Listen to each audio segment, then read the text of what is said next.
During the summer of 2014, I traveled to Transylvania, Romania as a graduate student to research and teach inside schools. Transylvania has always been a borderland, meaning that it's been influenced by two nations, Hungary and Romania. I visited the main cities, Brașov, Cluj-Napoca, Braun, and Sighișoara, and everywhere I visited, I heard singer Pharrell Williams' hit song, "I'm Happy," in taxicabs, restaurants, cafes, and stores. My work included taking 2 college courses in qualitative research methods, conducting observations of and interviews with teachers, administrators, and students, and teaching students in grades K through 12. It was an experience like I've never had, full of impact moments every day. For example, the Romanian government requires students to take religious education courses, which gave me several opportunities to talk about the topic with teachers. They said they discuss religion, politics, and social issues with their students to keep the line of communication open.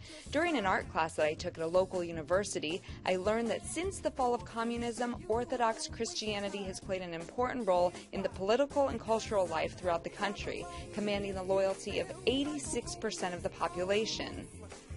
Gender roles are clear and ingrained throughout the Transylvanian culture, and they are communicated by both men and women. Overwhelmingly, in most classrooms that I observed, females did not volunteer answers as often as boys. Males consistently provided answers to questions, provided their opinions, and spoke more often.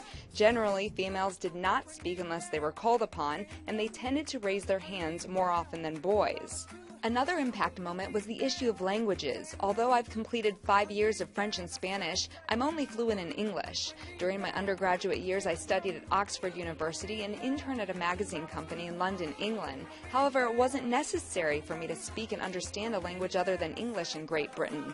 My experience in Romania was a stark contrast. Communicating with vendors at farmers' markets was nearly impossible without pointing to fruits and vegetables. By observing their gestures, I was able to determine the cost of produce, and they were able to understand how many pounds of strawberries I wanted to buy. During one of my trips to the grocery store, I decided to Google the Romanian word for sugar, zukar, in order to identify it on labels. On another occasion, I was comforted to see and understand the word peanut butter in large print. A major issue that made an impression on me was the number of stray dogs and cats that roamed the streets and land throughout the country, searching for food and water. I noticed a number of cats finding refuge under cars. Many animals have hip dysplasia and limp. The Romanian government's handling of the problem currently includes catching strays and euthanizing them. Although I noticed several differences between the American and Romanian cultures, I noticed similarities between us too. On 3 occasions, I learned that students had lost a parent, which they admitted was a significant loss in their lives and one that had dramatically changed their family's dynamic. I could see the sadness on their faces and hear it in their voices. But I also learned that we celebrate holidays and special occasions similarly, with lots of food, good company, and laughter. I realized during these moments that we all experience pain and joy the same way, regardless of religion, language, politics, and history. One of the most subtle impact moments for me on the trip was day 16. It was a Saturday, and I had decided to visit a local mall in the city. During my visit, I came upon a Starbucks and 3 American fast food restaurants, and I watched an American movie in the theater. Although trivial, visiting the mall was a typical American day that I had not experienced for over 2 weeks. Old familiarities, such as an American movie, Starbucks, and fast food restaurants, could make home feel that much closer.